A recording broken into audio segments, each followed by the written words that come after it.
అందరికీ నమస్తే. Welcome to social post. నేను మీ చాణక్య. ఇప్పుడున్న సిచ్యువేషన్స్‌లో ఏ ఒక్కరికైనా కానీ ఫేమస్ అవ్వాలి అని అంటే ఖచ్చితంగా గుర్తొచ్చేది హిందూ ధర్మం మరియు సనాతన ధర్మం పైన వ్యతిరేకంగా మాట్లాడితే చాలు. ఒక సోషల్ మీడియా ఫేమ్ తెచ్చుకోవచ్చని చాలామంది కొన్ని మాటలనేది కూడా ఈజీగా వదిలేస్తున్నారు. వీటి గురించే కాకోకుండా ఇంకా మెయిన్‌గా చెప్పాలంటే ఇప్పుడున్న సొసైటీలో మారుతున్న కాలాలు మెయిన్‌గా సనాతన ధర్మం అనేది కూడా ఒక లైఫ్ స్టైల్. కానీ అది ఒక మతం కాదు అని చెప్పేసి కూడా చాలామంది అంటుంటారు.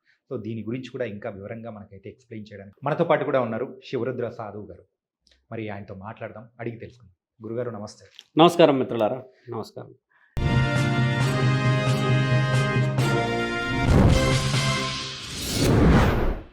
దేవుళ్ళని ఎవరన్నా ఏదన్నా అన్నా కోపం వస్తుంది. దాంతోపాటు పురాణాలు, ఇతిహాసాలు అవన్నీ కూడా వక్రీకరిస్తున్నా కానీ మీకు కోపం వస్తుంది కదా. ముమ్మడికి మరి రీసెంట్‌గా ప్రకాష్ రాజ్ గారు ఒక వేదిక పైన సమయం సందర్భం ఉందో లేదో తెలీదు.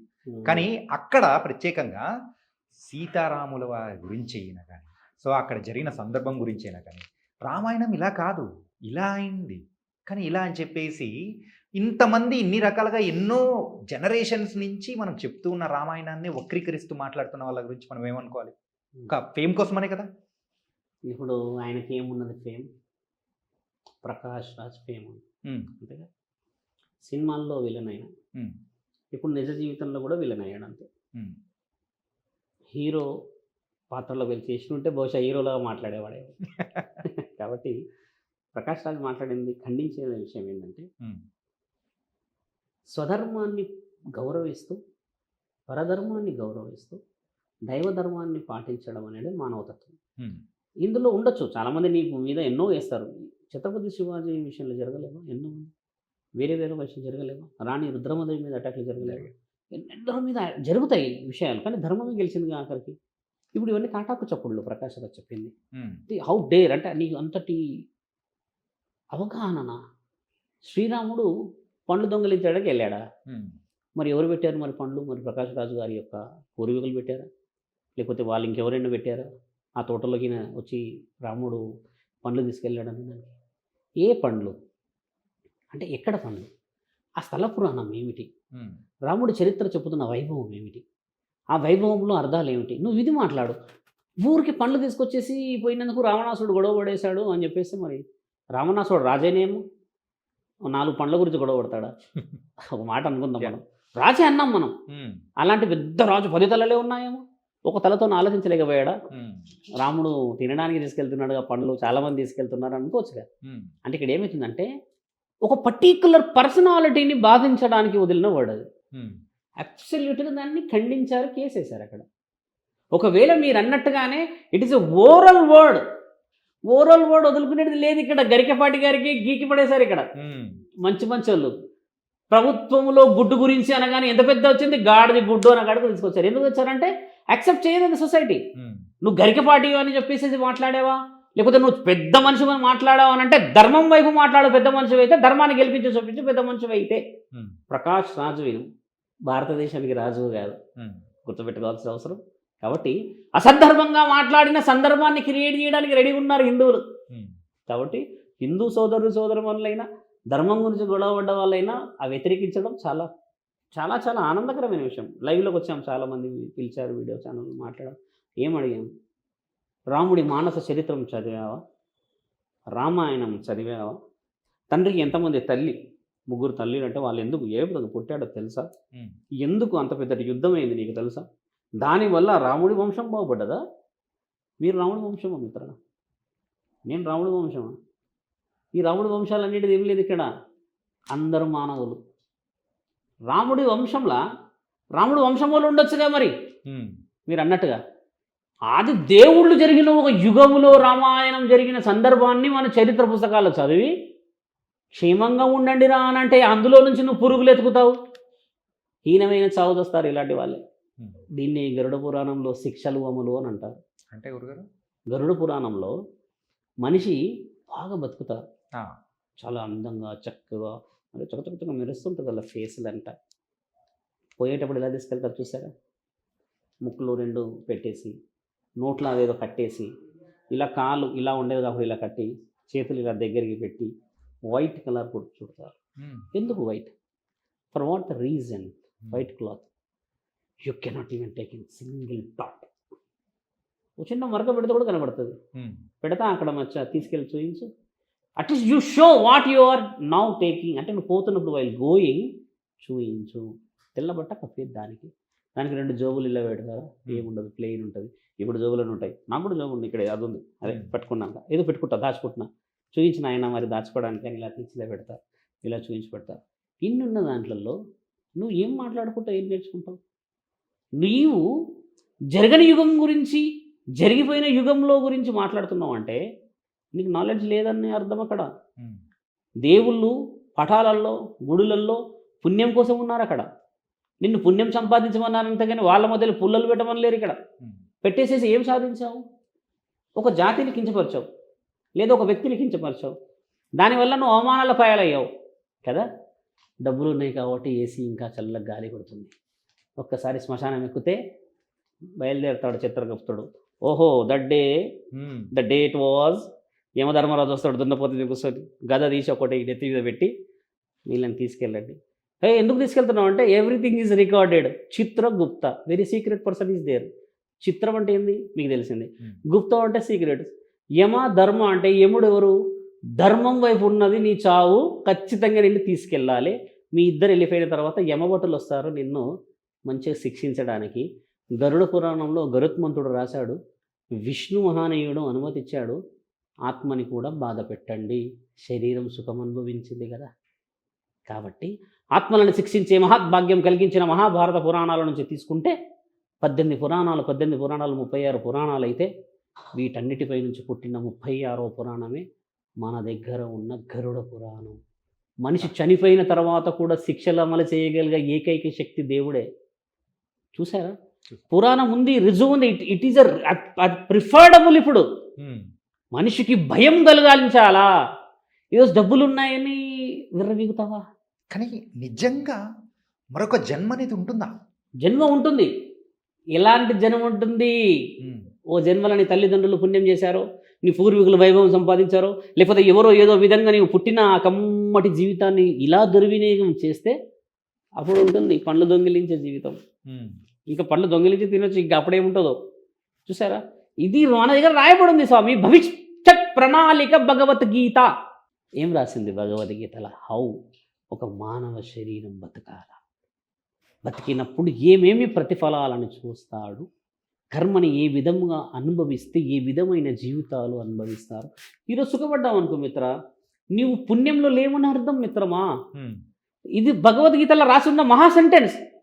ఇప్పుడు నువ్వు సుఖపడ్డావు ఒక సుఖమైన జీవితానికి, యు ఆర్ కాంప్రమైజింగ్ అని అంటే నీవు పాపం మూట కడుతున్నావు. ఇప్పుడు నువ్వు కష్టపడ్డావు, ఇప్పుడు నువ్వు కాంప్రమైజ్ కాలేక డబ్బు కూడా పెడుతున్నావు అంటే 55 ఏళ్ళ తర్వాత ఆ నార మంచం మీద నిద్ర పడుతుంది మిత్ర. అవునా కదా? మరి ఇదే మన పూర్వీకులు మనకు చెప్పిన విషయం అది. నువ్వు ఈరోజు సుఖపడితే కుదరదు, నువ్వు కష్టపడే వయసులో కష్టపడాలి అంతే. నీ బ్లడ్ బాగా వేడి అవ్వాలి, లేదంటే బ్లడ్ వేడి ఉన్న సమయంలో దాన్ని బీపీ అంటారు. కానీ గురుగారు, ఇప్పుడు ప్రజెంట్ ఉన్న జనరేషన్స్లో, ఈ జనరేషన్స్ అన్ని పక్కన పెట్టినా కానీ ఏంటంటే 2000స్లో అయితే ఇంతమంది హిందువుల సంఖ్య అనేది కూడా ఉంది. కానీ ఇప్పుడు 2026కి వచ్చేటప్పటికి ఆ సంఖ్య తగ్గిపోతూ వస్తుంది. ఇలా పోయే కొద్దీ తగ్గిపోతూ వస్తే అయితే మీరు అన్నట్టు సంఖ్య తగ్గుతలేదు. ఇక్కడ సామరస్యత, మనలో సామర్థ్యం తగ్గుతుంది. ఇది ఖచ్చితంగా మన ఉనికికి ప్రమాదమే కదా. ఖచ్చితంగా గవర్నమెంట్ హాస్ డిక్లేర్డ్ వన్, అంటే ఒక న్యూస్, నలుగురిని కనండి అన్నారు. మహేష్, అయితే నలుగురిని కనే దగ్గర అప్పుడు ఇప్పుడు తేడా ఏంటంటే కేవలం వరి, ధాన్యాలు, పండ్లు, పలహారాలు, పచ్చని చెట్లు, అక్కడ ఉన్న నీరు, అది పారుతూ ఉండే గంగలో నుంచి పోయే నీరు, చెరువులు లాంటివి, ఇవి తిన్నప్పుడు 12 మందిని కన్నాము. ఆల్ ఆర్ ఎవ్రీథింగ్ ఒకటే. ఇది మనది వ్యవసాయమే ఉంటుంది, తిండే కదా, అంతకుమించి ఏం లేదు, పండ్లే కదా, అంతకుమించి ఏం లేదు, నీళ్ళే కదా, అంతకుమించి ఏం లేదు. But now the thing is అన్నిటికీ డబ్బు. ఇది భయం వేసి కంటలేదు అంతే. డబ్బుతోని ముడి ఎవరు పెట్టమన్నారు అంట. నువ్వు గాలిని కొన్నావా? నీరుని కొన్నామా, లేకపోతే ఇప్పుడు మంట లేదు అని అంటే భూమి లేదంటే ఆకాశాన్ని ఎవరు ఎక్కడ జస్టిఫికేషన్ చేయలే. ఇది ఇంకా ఫ్రీగానే ఉంది మిత్ర, నీవే దీన్ని కాస్ట్లీ చేసుకున్నావు అంటున్నాను నేను. పరమాత్ముడు నీకు ఇది ఇంకా ఉచితంగానే పెట్టాడు. అప్పుడు ఉచితంగా పెట్టినప్పుడు దాన్ని యూటిలైజ్ చేసుకున్నారు, ఇప్పుడు ఈ ఉచితాన్ని తీసుకొచ్చి డబ్బు ఖర్చు పెట్టేశారు. ఎక్కడ తేడా ఉంది? అప్పుడు కన్న వాళ్ళకి ఇప్పుడు ఓపిక ఎందుకు లేదు అని అంటే 1985, 86, 87 వరకు పుట్టిన జనరేషన్స్ అన్ని కనగలిగినప్పుడు 6, 7, 8, 9, 12, 20 మంది దాకా ఉన్న పిల్లలలో తర్వాత జనరేషన్ తగ్గుతూ వచ్చిందనంటే నీ స్వార్థం, నీ కోసమే, నీవే, నీ అందం చెదరకూడదు, చక్కగా ఉండాలి, ఈయన గారు అందంగా ఉండాలి, చక్కగా ఉండాలి అంటే ఇలాంటివన్నీ రావడం చేత ఏమవుతుందంటే మిత్ర, ఒక ఆరోగ్య నిమిత్తం కొంతమంది ఆలోచిస్తే కొంతమంది తినడానికి ఇబ్బంది అవుతుందని ఆలోచించట్లేదు. ఇది తెలుసుకోవాల్సిన అవసరం, దీని మీద చాలా పెద్ద చర్చ పెట్టాల్సిన అవసరం ఉంది. త్వరలో ఒక నిర్ణయాన్ని కూడా వస్తున్నారు చాలామంది. పిల్లల్ని కనకూడదు అన్నప్పుడు వేరే వాళ్ళు ఎలా కంటున్నారు, ఇట్ హ్యాస్ టు అప్లికేబుల్. ఇది భారతదేశం అంతా అప్లికేబుల్గా. ఇక్కడ కంటున్నప్పుడు అక్కడ కనకూడదు అనడానికి రైట్స్ లేవు. అయితే ఇక్కడ కంటున్నారంటే ఇదే ప్రపంచంలో అన్ని సోర్సెస్ ఉంటే మరి ఇదే ప్రపంచంలో ఉన్న వాళ్ళకి ఈరకి ఎందుకు సోర్సెస్ లేవు?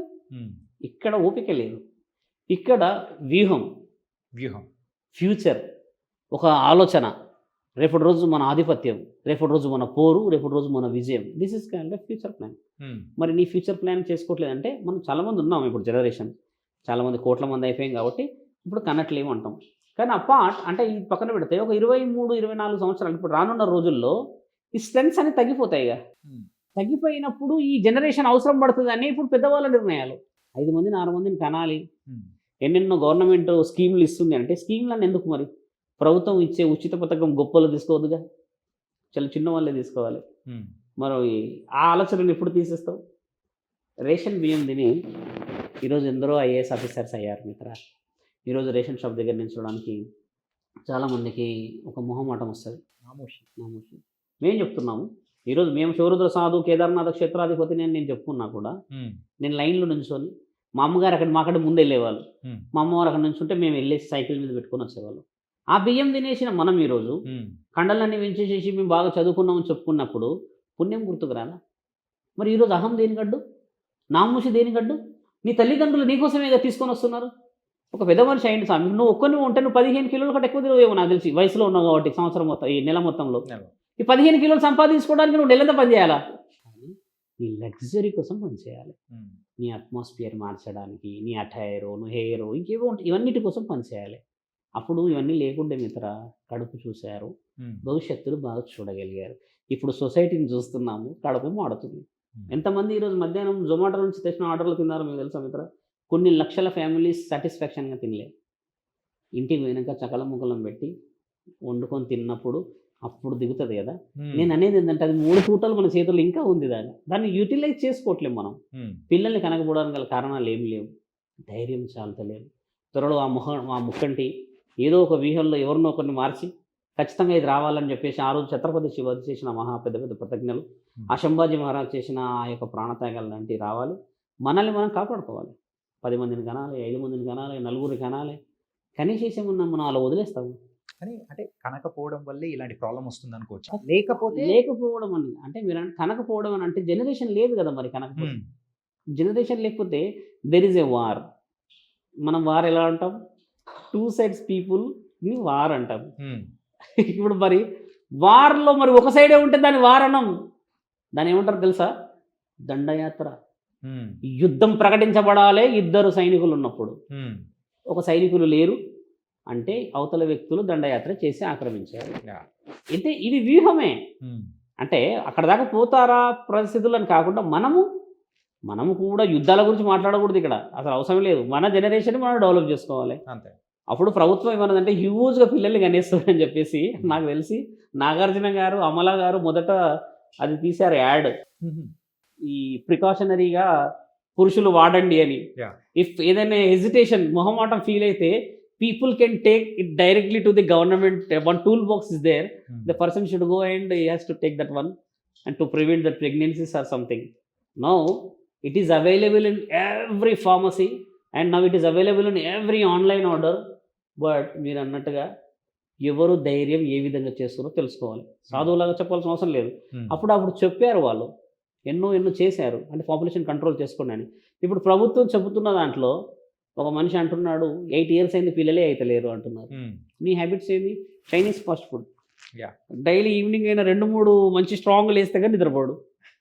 ఒకప్పుడు పెద్దలు తాగేవాళ్ళుగా, వాళ్ళు తాగినప్పుడు స్ట్రెంత్ ఉందా? కష్టపడి చెమట ఓర్చి తాగినప్పుడు నిద్ర పట్టేది, ఇప్పుడు నిద్ర పట్టడానికే తాగుతుంటే మరి ఏ విధంగా బలం వస్తుంది? ఆలోచించండి. రక్తం మరగాల మిత్ర, భవిష్యత్తుకి ఏం ప్రమాదం లేదు చెప్తూ ఉన్నారు అలాగంటే.